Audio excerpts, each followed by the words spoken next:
Bismillahirrahmanirrahim. Alhamdulillahi rabbil alamin.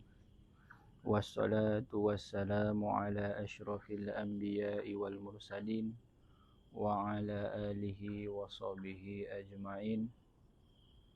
Subhanaka la ilma lana illa ma 'allamtana innaka antal alimul hakim. Rabbi shrah li sadri wa yassir li amri wahlul 'uqdatam min lisani yafqahu qawli. La haula wa la quwwata illa billahil aliyyil azim. Bismillahirrahmanirrahim. Assalamualaikum warahmatullahi taala wabarakatuh. Okey, bersama saya Bro Jeb. Berjumpa lagi kita pada malam ini dengan tajuk yang sangat menarik, iaitu kita merawat sakit dengan betulkan pemikiran dan SOP. Silap. Dengan membetulkan pemikiran dan emosi. Silap. Okey. So, dengar ke suara saya ni? Testing dulu. Okey, kalau dengar sila respon. Okey, malam ni kita nak bincangkan satu tajuk yang menarik, iaitu merawat sakit dengan membetulkan pemikiran dan emosi. Itu tajuk kita pada hari inilah, pada malam ini. Kenapa kita nak betulkan emosi dengan pemikiran ni? Penting sangat ke emosi dan pemikiran ni? Okey, penting tak penting? Okey, yang pertama saya ada bawakan beberapa hadis Nabi. Okey. Yang pertama, sebelum kita menunggu para pendengar yang lain, kita hayatilah beberapa hadis Nabi ini sama-sama. Okey. Yang pertama, hadis riwayat Muslim nombor 919. Yang maksudnya, saya terus kepada maksudlah. Apabila kamu menghadiri, yakni menziarahi orang sakit atau orang mati, maka katakanlah perkara-perkara yang baik. Ini kerana malaikat akan mengaminkan setiap yang kamu ucapkan. Ini hadis Nabi riwayat Muslim nombor 919. Nabi SAW bersabda, apabila kita menghadiri atau menziarahi orang sakit, maka katakanlah perkara-perkara yang baik. Yakni ini kerana malaikat akan mengaminkan setiap yang kamu ucapkan. Ini. So hadis ni tentang kita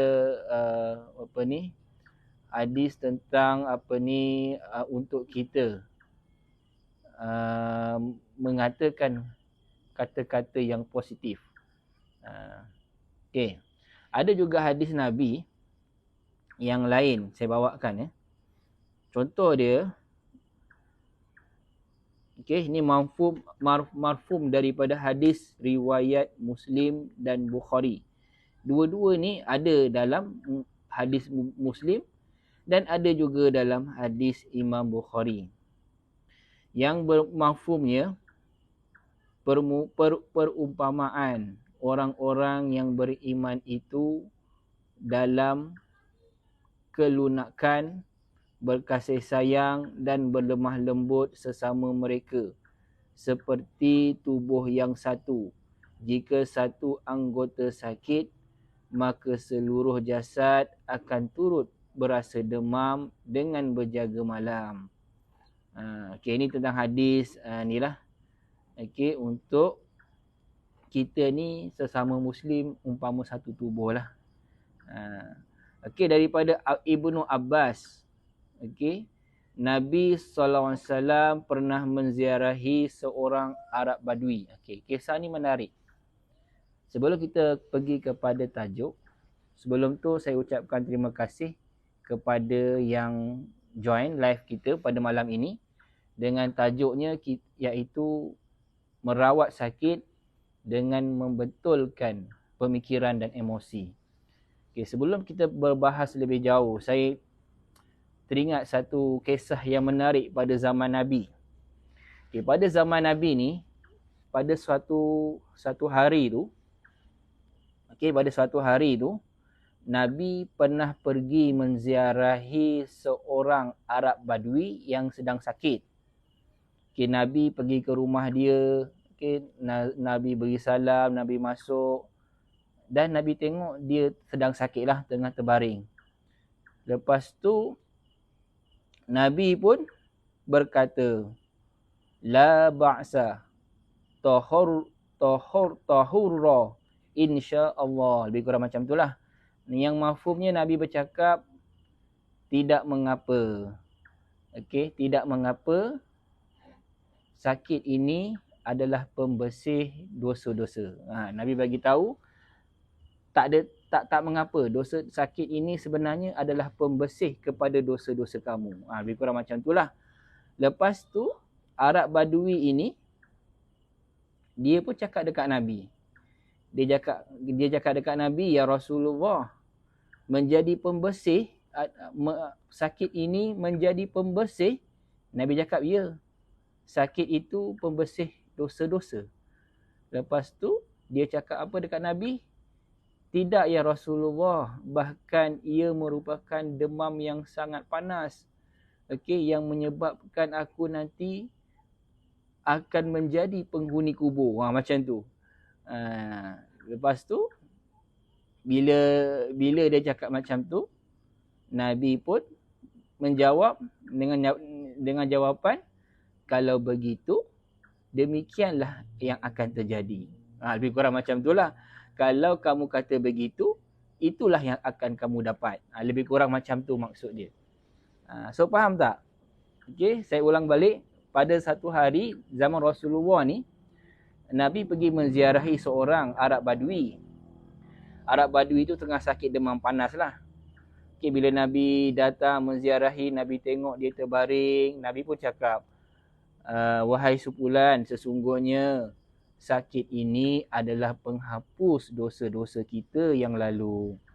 Lepas tu Arab Badui ni pun dia cakap, wahai Rasulullah, pembersih dosa, bahkan sakit saya ini ya Rasulullah sangat panas. Saya ni demam panas yang mungkin boleh membawa maut ya Rasulullah, dan mungkin saya tak akan hidup lagi. Lepas tu bila terdengar saja jawapan Arab Badui sebegitu, Rasulullah pun berkata, kalau begitu yang kamu fikirkan, itulah yang kamu akan dapat. Seolah-olah apa? Seolah-olah Nabi bagi tahu apa yang kita fikir ni, dia memberi efek kepada kesihatan kita. Bila kita sakit ni, bila kita berfikiran negatif kan, kita mengeluh, sebenarnya akan efek kita punya kesihatan juga. Itu maksud dia. So jaga-jagalah. Okay, bila kita sakit, kawallah emosi, kawallah pemikiran. Dan ada juga hadis Nabi yang lain. Okay, saya bawakan beberapa hadis lain. Okay, yang ni hadis ni sangat popular. Sangat popular, iaitu Nabi bersabda, aku menurut sangkaan hamba-Ku. Itu biasa. Okay, aku menurut sangkaan hamba-Ku. So kalau dekat tafsir tu dia bagi tahu apa yang kita sangka kepada Allah, okay, begitulah yang kita akan dapat. Seolah-olahnya macam tu. So kita sebagai seorang Muslim khususnya lah, dilarang sama sekali untuk mengeluh. Okay, mengeluh tak ada masalah, tapi sebab kita tak menerima takdir Allah, itu yang masalah. Okay. So terima kasih kepada yang melihat live ini. Tajuk kita pada malam ini adalah merawat sakit dengan betulkan emosi dan pemikiran.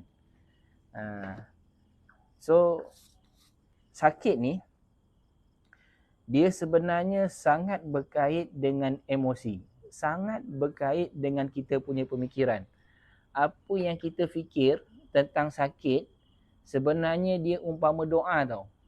Dia sangat powerful. Kalau kita fikiran positif, positiflah yang kita akan dapat. Okey, saya nak bawa satu kisah. Ni kisah ni saya terbacalah dekat internet, dekat YouTube, popular juga. Okey, nama ada seorang ni, nama dia Maurice E. Goodman. Maurice E. Goodman ni popular kisah dia, sangat menarik. Tuan-tuan boleh search dekat Google ke, dekat YouTube ke pasal Maurice E. Goodman. Dia ni, nak jadikan cerita, dia ni sebenarnya dia berlaku aksiden lah. Dia aksiden inilah kemalangan. Dia naik kapal terbang kecil tu. Kapal terbang kecil tu kemalangan jatuh dan dia punya tulang belakang dia rosak. Tulang belakang dia rosak. Okey, dah dibawa ke hospital, doktor diagnose dia lumpuh ni, dia memang lumpuh lah. Dah masuk ICU beberapa hari, tak sedarkan diri. Bila dia sedar je, dia rasa badan kaki dia tak boleh bergerak. Lepas tu doktor bagi tahu dekat Maurice E. Goodman ni, dia cakap kamu telah lumpuh seluruh badan. Dia cakap. Masa tu dia tengah ni lah, dia tengah ICU lah, tapi dia sedar. Tengah banyak wayar kat mulut dia, dekat hidung dia. Doktor cakap kat dia, doktor cakap minta maaf, saya tak boleh nak menyelamatkan anggota badan kamu. Kamu akan mengalami lumpuh seluruh badan seumur hidup. Macam itulah lebih kurang doktor cakap dekat Maurice E. Goodman ni. Ni kisah dia dalam tahun 1970-an. Orang tu masih hidup sampai sekarang. Okey, bila doktor cakap macam tu, yang beliau ni akan lumpuh selama-lamanya. Yang menariknya, Maurice E. Goodman ni, dia masa dia sihat tu dia cakap apa? Dia cakap, bila saya tahu bahawa doktor cakap saya lumpuh selama-lamanya, saya tak fikir pun, saya terus tolak apa yang doktor katakan dan saya terus membetulkan saya punya pemikiran. Dia buat macam mana? Lepas tu dia ceritalah, dia buat teknik gambaran. Okey, dia masa dia koma tu, walaupun dia dah sedar, dia menggambarkan dalam pemikiran dia bahawa dia tu sihat. Dia tu tak sakit. Dia gambarkanlah dia berjalan, dia bangun daripada katil, dia berjalan keluar pintu, pergi ke padang. Gambaran lah. Tiap-tiap hari dia buat. Dia gambarkan.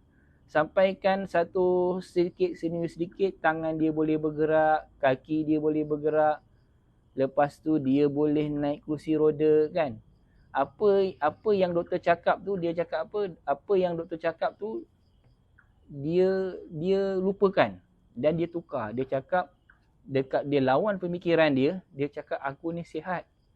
Okey, aku ni tak sakit.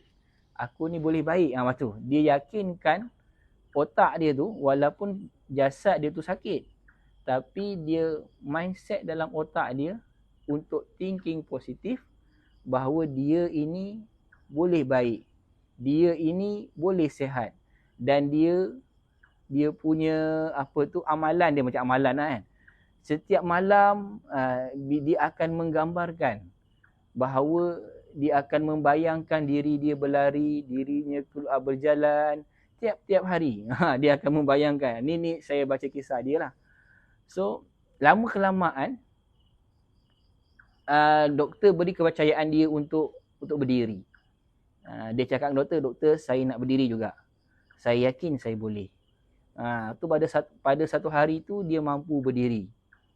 Bila dia berdiri doktor biarlah kan. Tiba-tiba dia berjalan. Dia berjalan pelan-pelan keluar dekat pintu hospital tu. Sampai dia menghirup udara segar di luar hospital itu. Dan doktor pun terkejut. Doktor terkejut sebab apa? Sebab sebelum tu dia dah didiagnos lumpuh. Memang saraf-saraf dia memang tak respon. Kan? Dia bagi apa, current ke, diketuk ke, tak respon. Tapi sebab, kenapa boleh sembuh? Sebab kalau ikut sains memang tak boleh. Tapi sebab pemikiran dia, thinking positif dia sangat kuat. Dia emosi dia memang baik lah. Memang sangat-sangat positif. Dia bersangka baik, kan? Dia sangat-sangat yakin yang dia boleh sihat. Dan dia tak menghiraukan sakit dia. Dia tak peduli dengan sakit dia. Dia betul-betul keluarkan mindset sakit tu dalam kepala otak dia. Dia letakkan mindset bahawa dia sihat, dia akan sihat. Dan dia pasti sihat. Tu dia lah. Dia yang cerita macam tu. Sampai sekarang, dia dah boleh berlari, kan? Sekarang ni dah tua dah, umur dia dah 70 tahun lah. Tapi ada dekat internet sangat popular. Dia sembuh penyakit lumpuh dia dengan tanpa ubat sebenarnya. Tanpa ubat, tanpa pembedahan. Hanya dengan betulkan emosi dan pemikiran. Sangat-sangat ajaib. Okey, itu satu contoh lah. Dan satu lagi saya nak bawa beberapa kajian yang saya baca, sangat menarik tentang emosi ni. Merawat penyakit dengan emosi ni. Ada satu kajian daripada Universiti Harvard dekat Europe sana. Dia sangat menarik kajian ni. Dia ambil beberapa orang, dia buat satu eksperimen. Eksperimen yang macam mana?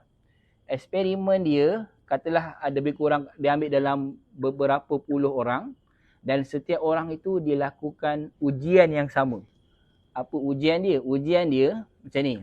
Kan kita ada dua jari kan, kiri kanan. Satu jari ni dia letak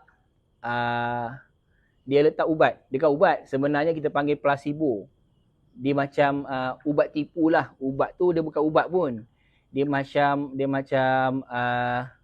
kita panggil dia macam lotion lah. Tapi lotion tu bukan ubat. Dia sengaja tipu. Dia cakap lah ini ubat ni. Okay? Ubat tahan sakit. Sebenarnya tu bukan ubat. Itu cuma krim biasa je. Yang tak ada apa-apa ubat pun dalam tu. Bila dia letak satu jari ni dengan krim tu, dan satu jari ni dia tak ada letak apa-apa. Satu jari dia ada sapu placebo, satu lagi kosong. Okey, yang disapu placebo ni memang kosong lah, dia bukan ubat. Cuma dia bagi tahu dekat pesakit tu, okey sekarang saya dah sapu ubat tahan sakit dekat jari kamu ni. Dekat jari kiri kamu ni. Dan jari kanan ni tak ada apa-apa, kosong. Lepas tu dia buat apa? Dia ambil pelayar. Pelayar tu dia sepit dekat kedua-dua jari dengan kekuatan yang sama. Dengan kekuatan yang sama. Katalah dekat sini dia letak 10 kekuatan. Dekat jari yang sebelah ni yang ada sapu lotion ni, dia kepit juga dengan kekuatan yang sama. Lepas tu dia cakap, mana yang sakit? Semuanya akan cakap jari yang tak ada ubat ni lebih sakit daripada jari yang disapu ubat. Sebenarnya yang disapu tu bukan ubat. Hanya kosong saja, ubat kosong. So maksudnya apa? Maksudnya dia sebenarnya dia dah fikiran dia dah mindset dah. Bila dia sapu je, dia ingat yang ini dah disapu ubat, jari aku ni dah disapu ubat. Ubat tu pula nama dia ubat tahan sakit. Dah tentu dia takkan sakit. Tapi sebenarnya dia ditipu, dia tak sedar yang disapu tu bukan ubat. Bila dikepit jari, kedua-dua jari ni, doktor tu tanya, jari yang disapu ubat ni sakit tak? Dia kata tak sakit. Jari yang tak ada ubat ni sakit tak? Ya sakit. Yang jari tak ada sapu lotion ni pula sakit. Maksudnya apa? Maksud dia dah letak mindset. Dia dah setting mindset dia tu. Dia ingat yang dia sapu tu ubat, padahal bukan, itu placebo. Okay, terima kasih kepada yang join live kita. So bersama Bro Jeb, malam ni sangat menarik. Merawat sakit dengan betulkan emosi dan pemikiran. Okay, so sebab itulah ada istilah placebo. Tahu tak placebo tu apa? Placebo ni ubat tiruan, ubat tipu lah senang cerita. Placebo ni ubat tipu. Sebenarnya ada. Hospital pun guna sampai sekarang ubat placebo ni. Dia dah ada dekat perubatan moden ni sejak 1700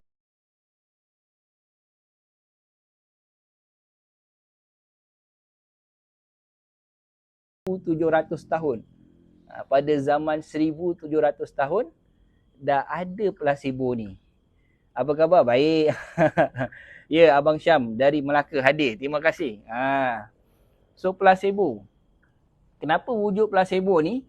Sebab dia berkesanlah adanya placebo ni sampai sekarang.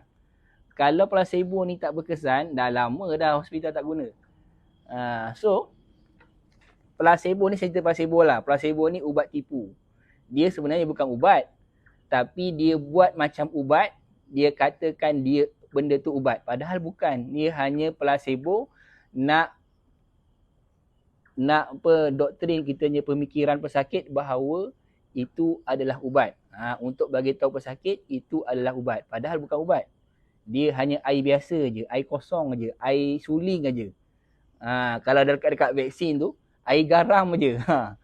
Dia tak ada ubat pun. Dia dalam bentuk ubat pun ada placebo, dalam vaksin pun ada placebo, dalam pembedahan pun ada pembedahan placebo, pembedahan tipu. Semata-mata apa? Nak bagi tahu pesakit, oh aku dah dibedah, oh lepas ni aku sihat. Padahal dia tak bedah pun. Ada setengah kes pun dia memang doktor diagnose tak perlu ubat, tak perlu bagi ubat, hanya bagi placebo. Dengan tipu dia lah, tipu pesakit tu bahawa dia dah diberi ubat, ataupun dia dah diberi vaksin, ataupun dia dah dilakukan pembedahan placebo. Tujuannya apa? Nak bagi betulkan pemikiran atau nak letakkan dalam mindset yang dia tu dah diberi ubat yang bagus. So menarik tak? So sekarang ni kalau kita baru dengar placebo ni, boleh google lah. Dia sampai sekarang ni memang banyak hospital guna, cuma kita dia tak sedar. Tapi benda tu dah dilakukan, dah diamalkan sejak 1700 tahun. Pada zaman tahun 1700 tahun. Masa tu doktor akan beli placebo atas beberapa sebab. Yang pertama, contohnya kalau sakit tu doktor tak tahu sakit apa, tak reti nak rawat macam mana. So doktor akan bagi placebo untuk sementara. Ataupun untuk seterusnya lah.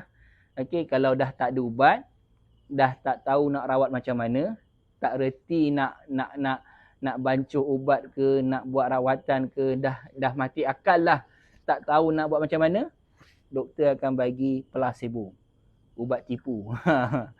Itu sampai sekarang. So kenapa wujud placebo ni? Untuk letakkan dalam pemikiran, okay, bahawa kamu tu dah diberi ubat, lepas ni pasti sembuh. Macam itulah lebih kurang-kurangnya. So banyak kajian lepas tu dibuat. Okay, kalau kita tengok, okay, ada lagi satu kajian. Okay, kajian pada tahun 1996. Okay, test ni, ada kajian ni dia buat kepada 56 relawan, sukarelawan. Yang sukarelawan ni rata-rata kesemuanya adalah sakit kepala lah ataupun migrain. Okay, pada kajian pada tahun 1996 ni, okay, pihak uji kaji telah melakukan test terhadap 56 pesakit migrain. Dan sebahagian pesakit tu diberi placebo, sebahagian lagi diberi painkiller. Ubat tahan sakit lah. So result dia macam mana? Lepas dia cakap lah ini ubat painkiller. Makanlah 1 hari 2 kali. Okey, yang sebahagian lagi dia cakap ini ubat yang sama ni, painkiller. Makanlah macam sehari 2 kali. Padahal sebahagian tu yang dia makan tu bukan ubat, itu placebo, ubat tipu. Tapi yang menariknya, last kali dia dapat satu result. Result dia apa? Result dia, orang yang makan ubat placebo ni, ubat tipu ni, lebih daripada 50% kesembuhan pada migraine dia. Maksudnya dia sembuh juga. Walaupun tak 100%, tapi lebih daripada 50% dia mengalami kesembuhan. Maksudnya apa? Tanpa ubat pun dia boleh sembuh. Berbanding dengan yang diberi ubat betul lah. Lebih kurang sama saja. So kajian dia lah. Lepas tu ada lagi satu kajian. Okay, yang ni kajian ni pun sama juga, saya baca dekat internet. Dia tentang placebo juga, tapi dia balikkan kepada placebo. Ada nocebo tau. Nocebo ni dia macam sakit tipu lah. Yang tadi tu ubat tipu, yang ni penyakit tipu. Lebih kurang macam tu lah. Ada satu kajian ni sangat menarik. Dia ambil beberapa orang yang ada sakit bahagian tulang belakang. Lepas tu separuh daripada orang yang sakit tulang belakang ni, dia bagi tahu, okey, sekarang kami akan melakukan dekat awak ni regangan otot. Tapi regangan otot ni akan mengalami sedikit sakit. Bila kita regangkan badan ni, akan rasa sikit sakit. Kamu kena tahan tau. Itu sebahagian orang dia cakap macam tu. Sebahagian pesakit lagi, doktor akan cakap apa? Okey, kami akan lakukan senaman regangan ataupun urutan regangan dekat kamu ni. Tapi urutan ni memang tak sakit. Tak rasa sakit pun urutan regangan ini. Nampak tak? Ada dua eksperimen. Kepada 10 orang yang sakit tulang belakang, katalah 10 orang, 5 orang tu dibagi tahu bahawa mereka ni akan diurut dengan urutan regangan, dan dibagi tahu siap-siap urutan ni memang sakit. Kena tahan. Sebahagian lagi pesakit, sama juga pesakit yang sama, dia bagi tahu, kamu ni kami akan buat urutan regangan, tapi urutan ni tak sakit. Dia memang nyaman, memang tak sakit. Tak sakit langsung.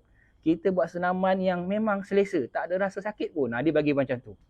Satu bahagian, satu golongan, dia akan bagi tahu macam apa, kata-kata yang agak negatif lah tentang sakit kan. Kami akan buat senaman regangan, tapi memang akan sedikit sakit. Kamu kena tahan. Yang sebahagian lagi, dia akan bagi kata-kata positif. Kami akan buat senaman regangan kat kamu ni, tapi senaman regangan ini memang tak sakit, memang dia menyenangkan, memang dia selesa. Nampak tak?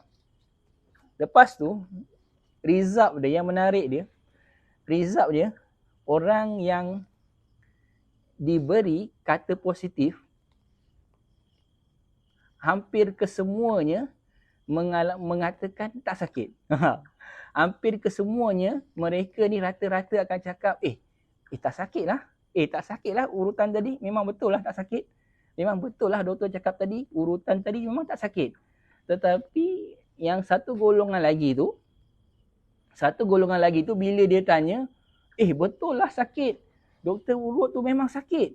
Memang sakit lah. Sampai ada yang tak sanggup nak habiskan terapi tu. Dalam laporan ni dia siap bagi tahu. Memang ada yang kata-kata negatif tadi tu, sebahagian tu memang tak larat nak meneruskan terapi urutan tu. Sebab apa? Sebab sakit. Nampak tak? So bila dia dah di mindsetkan bahawa sesuatu tu sakit, bila dia buat memang sakit kan, dia dah letak dalam fikiran dia. Sebahagian golongan lagi bila dia bagi kata-kata positif, ubat ni tak, urutan ni sihat, urutan ni tak sakit, menyenangkan, memang tak sakit. Hampir semuanya akan kata ya betul, memang tak sakit urutan itu. Lebih kurang macam itulah laporan dia. So ini antara kajian yang dibuat lah. So kenapa sampai sekarang ubat placebo ni sangat penting lah pada perubatan moden sehingga sekarang ni pun kan.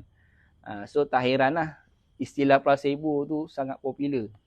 Sehingga kan ada vaksin pun nama vaksin placebo. Dia letak je lah nama Pfizer, ada juga macam tu. Laporan ni kalau kita kaji sebenarnya ada. Benda ni bukan tipu, memang betul. Okey. Lepas tu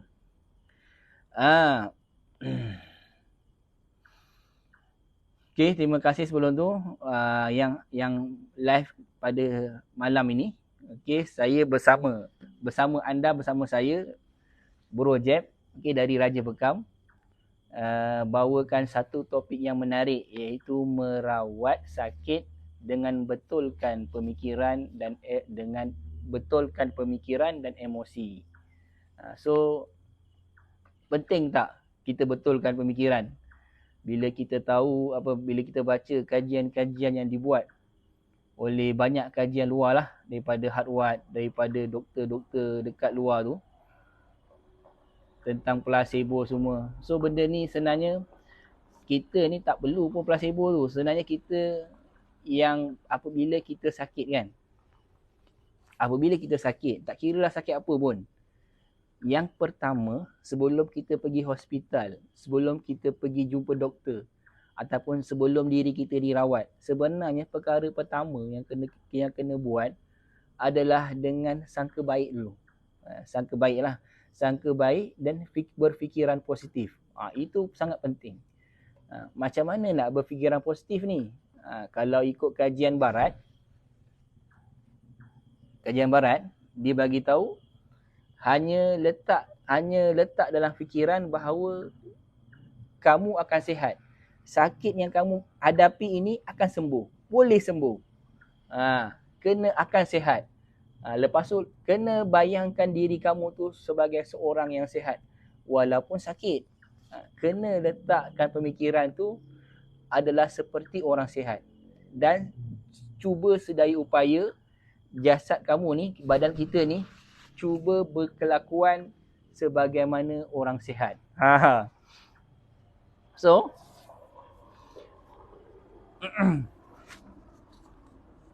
jadi nak sembuh, bila sakit kan, bila biasalah kan, memang orang cakap lumrah lah, bila sakit ni memanglah kita akan lemah semangat, apa lagi, kita akan rasa putus asa, putus harapan, kadang-kadang marah kan, apa lagi, kecewa kan.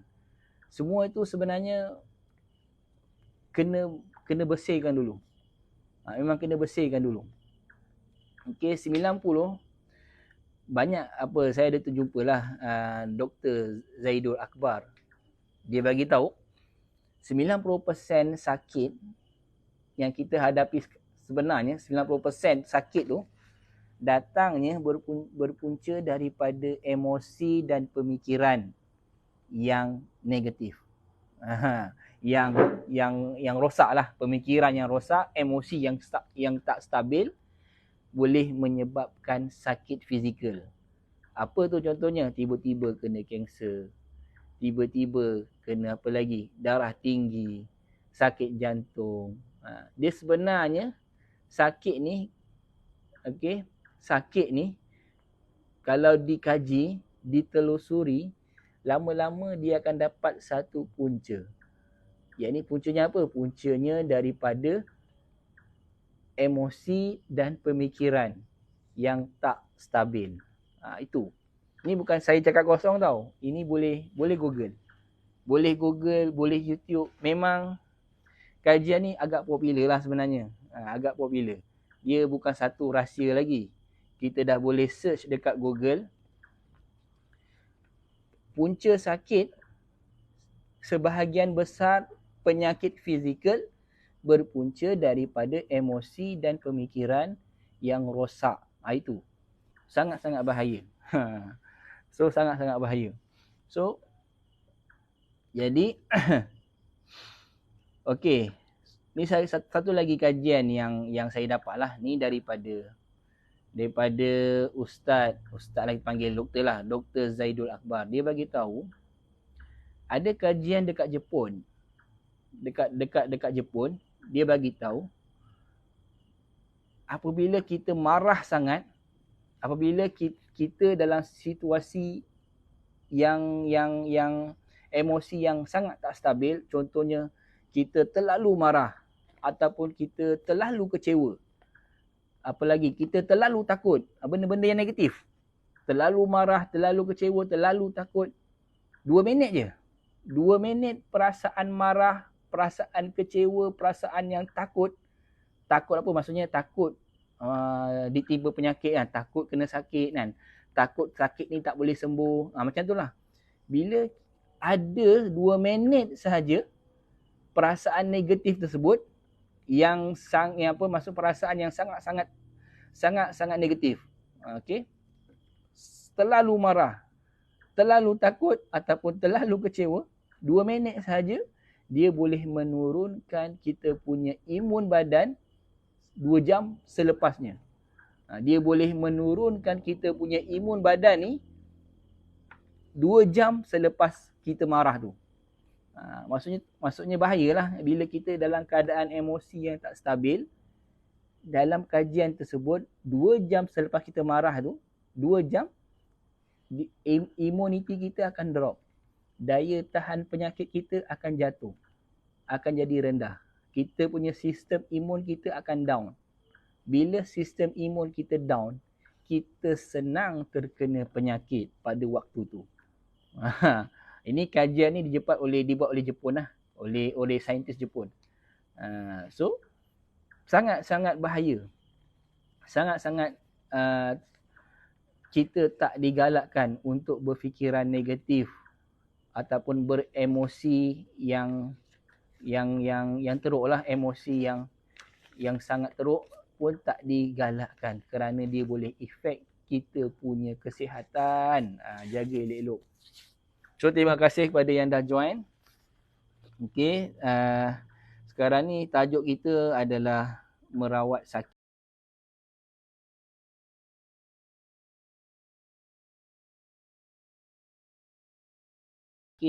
dengan betulkan emosi dan pemikiran. Ni tajuk kita lah.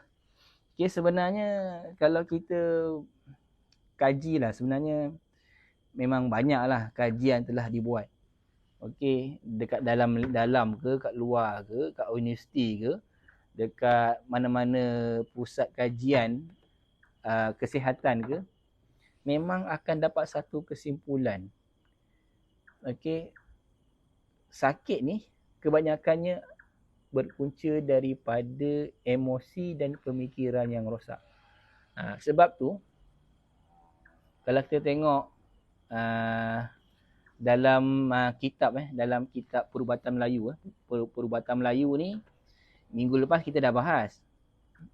Kitab biasanya dikarang oleh para alim ulama yang dululah, contohnya macam Syekh Nuruddin Al-Raniri, apa lagi, Syekh Daud Al-Fatani, apa lagi, Syekh Ahmad Al-Fatani. Itu semua ulama-ulama bertaraf mufti yang karang ilmu perubatan Melayu. Dia dah bagi tahu siap-siap dah. Nak rawat satu penyakit ni, dia bahagi kepada jasad dengan rohani. Dia cakap jasad ni kita hanya perlu rawat 20% saja, berbanding dengan rohani 80%. Macam tu. Ada dalam kitab Perubatan Jawi, dia bagi tahu. Nak rawat satu penyakit ni, sebenarnya para perawat yang paling utama rawat dulu emosi dan pemikiran pesakit tersebut. Baru jasad.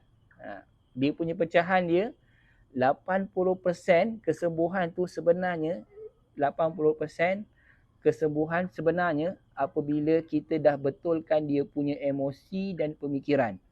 Hanya 20% sahaja yang kita bagi ubat, apa lagi yang kita rawat pada jasad dia tu. Sebenarnya yang kita gila-gila rawat jasad ni, sebenarnya dia boleh memberi kesembuhan tu 20% saja. 20% saja, sangat sikit. Sebenarnya paling utama kalau kita rawat pesakit, paling utama rawat dulu emosi dan pemikiran dia. Itu paling utama. Yang kedua baru kita rawat dia punya jasad dengan bekam, dengan bagi herba, apa lagi, dengan betulkan pola pemakanan. Tapi yang paling utama sebenarnya emosi dan pemikiran. Pemikiran yang macam mana? Pemikiran yang negatif, emosi yang memberontak, yang apa lagi, yang putus asa, marah, kecewa, dendam, sakit hati lah. Benda-benda yang penyakit hati ni kena dibersihkan dulu, kena disucikan dulu. Lepas tu pemikiran kena dibetulkan balik, kena berfikiran positif balik. Lepas tu, lepas pemikiran dah okey, emosi dah baik, barulah rawat jasad dia dengan bagi ubat, herba dan sebagainya. Itu banyak dibahaskan dalam kitab perubatan Melayu, kalau nak tahu. So ada je jual dekat Shopee tu, beli je lah kan. Ada je yang karang ilmu tip perubatan Melayu, memang dibahaskan detail. So dalam perubatan moden ni jarang dibahaskan kena rawat rohani kan. Paling perubatan moden ni dia fokus kepada jasad. Nak bagi ubat apa kan, ubat tahan sakit ke, ubat apa lagi, kena buat pembedahan ke kan, itu semua jasad. Sebenarnya dia ada keterlibatan rohani tu. Dia ada penyakit, setiap penyakit tu dia ada keterlibatan emosi dan pemikiran dia. So kena diperbetulkan dulu emosi, kena perbetulkan dulu pemikiran. Okey, bila dah baik, dah okey, pemikiran dah baik, baru rawat dia punya jasad. Baru senang jasad tu nak dirawat. Baru kesembuhan dia tu jadi optimum. Okey. So terima kasih tuan-tuan yang masih bersama saya Bro Jeb ya, dari Raja Bekam. Kita bahaskan topik yang menarik pada malam ini, merawat sakit dengan betulkan emosi dan pemikiran. So kita dah bersiaran dekat hampir 1 jam. Okey.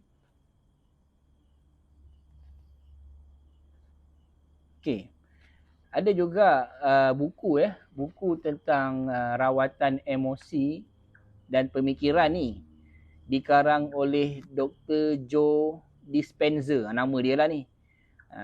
Saya baca dekat internet tu. Dr. Joe Dispenza ni dia ada karang satu buku. Buku tu tajuk dia You Are the Placebo. Tajuk buku tu. You Are the Placebo. Dekat dalam buku tu dia ceritalah. Dia bawa banyak kajian yang dah terbukti sakit tu sembuh dengan hanya merawat emosi dan pemikiran. Dalam buku tersebut, dia banyak dia bawakan kajian dia, contoh-contoh dia, testimoni dia lah. Sangat popular. Okey. Ada kisah tu, kebanyakan dia contohnya sakit kanser lah. Sakit kanser ni dia cakap tak perlu rawatan kemo pun. Dalam buku tersebut dia cakap tak perlu kemo pun. Hanya kena betulkan emosi dan pemikiran saja. Hanya perlu buat terapi emosi dan terapi pemikiran saja, dan kena berfikiran positif sepanjang masa, boleh membunuh sel kanser lebih kuat daripada kemo sebenarnya. Itu dia punya kata-kata yang sangat menarik lah. Dia bagi tahu Dia bagi tahu berfikiran positif, beremosi yang stabil adalah lebih kuat daripada rawatan kemo dalam merawat kanser lah. Itu dia punya kajian dan dia telah bukukan lah. Sangat menarik. Sangat menarik untuk kita telusuri lah, untuk kita buat kajian. Lagi-lagi kalau kita ni seorang perawat bekam ke, perawat urut ke, perawat akupuntur ke, perawat ruqyah sekalipun, kena ada ilmu merawat emosi dan pemikiran. Tapi sebenarnya bukan senang tau. Sebab bila yang dah pernah rawat pesakit yang kronik ni memang dah masak lah kan, macam dah tahu sangat pemikiran orang sakit ni macam mana kan. Dia memang akan rasa down gila. Memang down gila. Dia dah rasa tak ada harapan nak sembuh. Sampai macam tu sekali. Memang tak ada harapan nak hidup lagi kan. Lagi-lagi bila tiba-tiba pula kan, kawan yang datang melawat dia ni, dia cakap, dulu ada kawan aku kena sakit macam kau ni. 2-3 Jumaat meninggal. Lagilah teruk boleh dengar macam tu. Lagilah down kan. Ingatkan nak bagi kata semangat, tiba-tiba member datang pula cakap pula macam tu kan. Memang lagi teruk. Memang down. Ni memang selalu. Kalau tak percaya boleh pergi hospital. Okey, cubalah borak-borak dengan pesakit-pesakit kat sana tu. Cubalah tanya dia macam mana, boleh agak-agak boleh sembuh tak ni. Kalau yang dah sering-sering sakit sangat tu, dah memang mengalami sakit yang terlalu lama, yang tak sembuh-sembuhnya, cuba boleh buat kajian. Kebanyakan dia memang emosi dengan pemikiran dia tak berapa betul. Sebenarnya kena betulkan emosi dia, kena betulkan pemikiran dia. So jadi itulah topik kita pada malam ni. Okey. Apabila kita merawat pesakit, tengok dulu kondisi dia. Cuba diagnose dulu. Pemikiran dia okey tak? Pemikiran dia positif tak? Cek emosi dia. Emosi dia ada tak penyakit-penyakit hati yang terlampau teruk? Yang terlampau yang lemah semangat ke, marah ke, benci ke, dendam ke, apa lagi sakit hati ke, putus harapan ke. Cuba cek. Sebagai perawat kena cek dulu. Kalau dia ada penyakit hati yang sangat teruk, penyakit emosi yang sangat teruk, kena rawat dulu. Memang kena rawat dulu. Kalau tak, susah kita nak rawat sakit fizikal dia. Selagi emosi dia tak dibetulkan. Selagi pemikiran dia tak dijernihkan. Okay. So, terima kasih kepada yang join. Anda bersama saya, Burojeb Raja Bekam, di Raja Bekam. Saya salah seorang director dekat Raja Bekam. Dan malam ni kita berbincang satu topik yang menarik. Merawat sakit dengan hanya membetulkan emosi dan pemikiran. So kita tadi saya dah cerita tentang kajian yang dibuat oleh pakar-pakar luar. Ada daripada Universiti Harvard. Banyak yang membuktikan sebenarnya sakit ni dia boleh disembuhkan dengan hanya betulkan pemikiran, jernihkan emosi. Tu banyak kajian.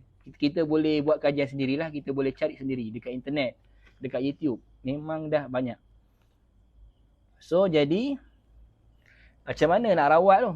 Macam mana nak betulkan pemikiran tu? Macam mana nak rawat emosi tu? Sebenarnya agak susah sebenarnya, tapi boleh dilakukan dengan kita beri counselling kat dia. Sebelum kita rawat, kita cakap. Tapi sebab kat sini saya batu siap-siap ya.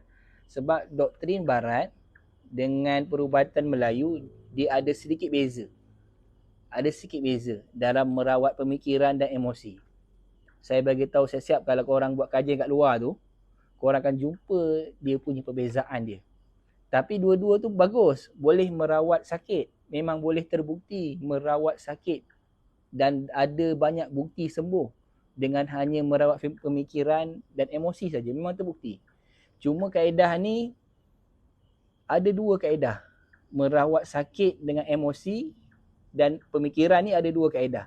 Satu yang dipelopori oleh perubatan Barat, satu lagi perubatan Melayu ataupun perubatan Islam lah. Dia punya titik point dia kat mana? Titik dia adalah pada kepercayaan ni, pada pemikiran lah, ataupun pada emosi lah, kepercayaan. Dekat mana dia letak kepercayaan tersebut. Ni saya bagi beritahu. Ni sangat menarik. Okey, so ada ni saya terus pergi kepada inti lah ya. Macam mana nak rawat sakit kronik, tak kisahlah kanser ke, gout ke, darah tinggi ke, dengan hanya betulkan emosi dan pemikiran. Okey, cara dia adalah kita betulkan pemikiran, keyakinan. Okey, dia ada dua kaedah ni. Kaedah Barat, dia meletakkan keyakinan dia tu pada diri dia. Maksudnya, ni kaedah Barat tau. Saya cerita dulu kaedah Barat ni. Kalau nak betulkan pemikiran dan emosi, dia akan letakkan mindset bahawa aku boleh sembuh. Aku sihat. Aku akan sihat. Aku pasti sihat. Dia akan letak pada diri dia. Maksud bagus juga. Okay. Cuma dalam perubatan Melayu ni beza. Mungkin dalam kitab yang saya baca, nak rawat emosi dan pemikiran ni, pada kita seorang Islam, kena letakkan keyakinan itu pada Allah Subhanahu Wa Taala. Itu beza dia. Kalau Barat, dia letak keyakinan, berfikiran positif tersebut pada diri dia. Tapi kita orang Islam, kita letakkan keyakinan kita ni pada Allah. Itu je beza. So, pada kita senang je lah. Kita hanya letakkan keyakinan, ya Allah, sesungguhnya aku sakit, dan setiap sakit engkau dah berjanji pasti ada ubat dia. Dan engkau juga dah berjanji, berdoalah, pasti aku akan kabulkan. Okay, ada dia punya, ada hadis Nabi lah. Okay. So kita letakkan kepercayaan kita, keyakinan kita pada Allah Subhanahu Wa Taala, bukan kepada diri kita lah.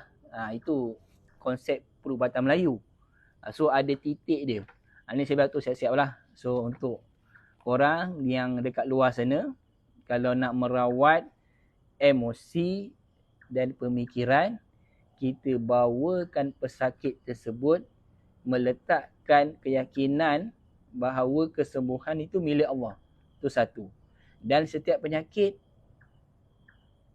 insya-Allah pasti sembuh. Sebagaimana kalau kita tengok cara Nabi, bagaimana Nabi Muhammad sallallahu alaihi wasallam menziarahi orang sakit.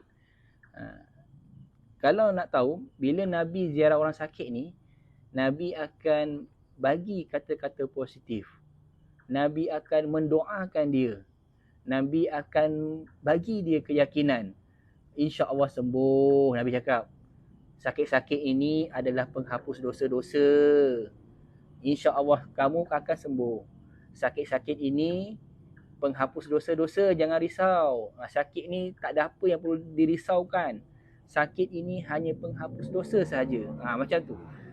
Okay? Dan Nabi akan doakan, ya Allah, ya Tuhanku, angkatlah sakit ini. Angkatlah sakit daripada saudaraku ini. Sembuhkanlah dia, ya Allah. Nabi akan doa dia. Ada dalam bahasa Arab dia lah, boleh cari. Apa tu?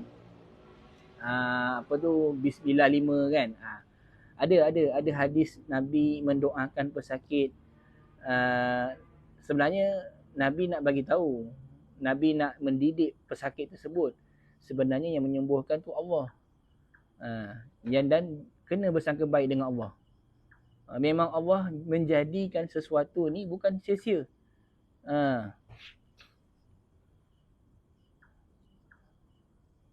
Okay? Allah menjadikan sesuatu ni bukan sia-sia, bukan main-main. Pasti ada hikmah dia. Bukan Allah nak menzalimi kita, tak. Pasti ada kebaikan yang kita tak nampak. Dan kena bersangka baik. Okay? Sebagaimana hadis Nabi, okay? Allah aku menurut sangkaan hamba-Ku. Lebih kurang macam itulah. So tak nak key point dia, kena bersangka baik. Bersangka baik kepada Allah, okey, dan bersabar. So bila Nabi mendatangi pesakit ataupun menziarahi sahabat yang sakit, Nabi akan buat apa tadi? Saya ulang balik, Nabi akan, yang pertama, Nabi akan bagi kata-kata yang positif. Nabi akan mendoakan dia. Dan Nabi akan bagi tahu pesan untuk bersabar. Macam tu. So bersabar ni pula dia bukan macam yang kita faham tau. Okay, bersabar ni yang Nabi maksudkan, bersabar di atas sakit ni, bersabar di atas penyakit ni, bukan maksudnya sabar itu ialah tahan sakit, kan? Kita tahan sakit tu, sabar, aku tengah sakit ni, aku tak mengeluh, aku sabar. Ataupun sabar ni apa? Tahan marah. Aku nak marah ni, aku sabar, aku tak nak marah. Bukan itu maksud sabar tau. Sebenarnya sabar dia ada satu konteks yang khusus. Dia bukan sebab bila kita kata sabar itu adalah menahan sakit. Selama mana kita menahan sakit tanpa mengeluh, itu adalah sabar. Ataupun maksudnya apabila kita menahan marah, okey, itu adalah sabar. Itu bukan sabar tu. Bukan sabar. Okey, sabar ni adalah kita menerima takdir Allah dengan tanpa mengeluh. Itu maksud dia. Kita menerima takdir Allah ni tanpa ada satu pun keluhan. Keluhan ke apa? Maksudnya kita rasa mempertikaikan lah. Kenapa aku diberi sakit? Ya Allah, kenapa aku dipilih sakit? Kan? Bukan macam tu. Sabar ni kita menerima segala takdir Allah kepada kita. Kita menerima takdir Allah yang memberi kita sakit. Dan kita menerima kita mengakui memang sakit ni engkau yang beri, dan sakit ini juga engkau akan angkat balik. Itu maksud sabar. Kita menerima dengan hati yang terbuka. Itu maksud sabar. So itulah konsep perawatan membetulkan emosi dan pemikiran. Okey, so dah berapa lama ni kita bersiaran ni? Dah hampir 1 jam. So terima kasih kepada yang hadir, yang melihat live ni. Okey. So minggu depan kita akan live lebih kurang waktu yang sama, 9 suku 9.30. Semua minggu depan kita akan bawa tajuk yang menarik, sambungan yang minggu lepas. Kita akan bahas perubatan Melayu dalam konteks 4 unsur. Ni saya bagi tahu ni kita panggil apa? Apa tu teaser, apa tu? Kalau dalam movie tu kita panggil apa? Apa tu? Ni kan apa? Pembuka wayang tu. Apa benda, lupalah nama dia. So minggu depan kita bahas tentang topik perubatan Melayu. Dalam konteks apa? Dalam konteks 4 unsur. Ni sangat popular. Bila kita cakap perubatan Melayu ni, jasad kita ni dia terdiri daripada 4 unsur tau. Unsur tanah, unsur angin, unsur air, unsur api. Tu unsur yang ada dalam tubuh seseorang insan. So kita akan bahas lebih detail bagaimana kita nak mengenal pasti satu sakit itu pada unsur mana dan macam mana nak rawat dia. Itu kita akan bahas insya-Allah lah minggu depan. Terima kasih kepada yang join pada malam ni. Terima kasih banyak. Berjumpa kita di minggu depan . So apa yang kita bincang tadi tu, take note lah. Sangat menarik. Cuba amalkan Cuba amalkan dan cuba sampaikan. Okay, lagi-lagi kalau seorang perawat memang kena amal lah. Cek dulu pesakit anda tu, emosi dia dengan pemikiran dia. Betulkan emosi dia, pemikiran dia, lepas tu baru rawat jasad dia. Itu yang kaedah yang paling baik sebenarnya. Okey, so terima kasih banyak. Assalamualaikum warahmatullahi wabarakatuh. Yang baik itu daripada Allah dan yang lemah tu daripada diri saya sendirilah. Okey, assalamualaikum warahmatullahi taala wabarakatuh.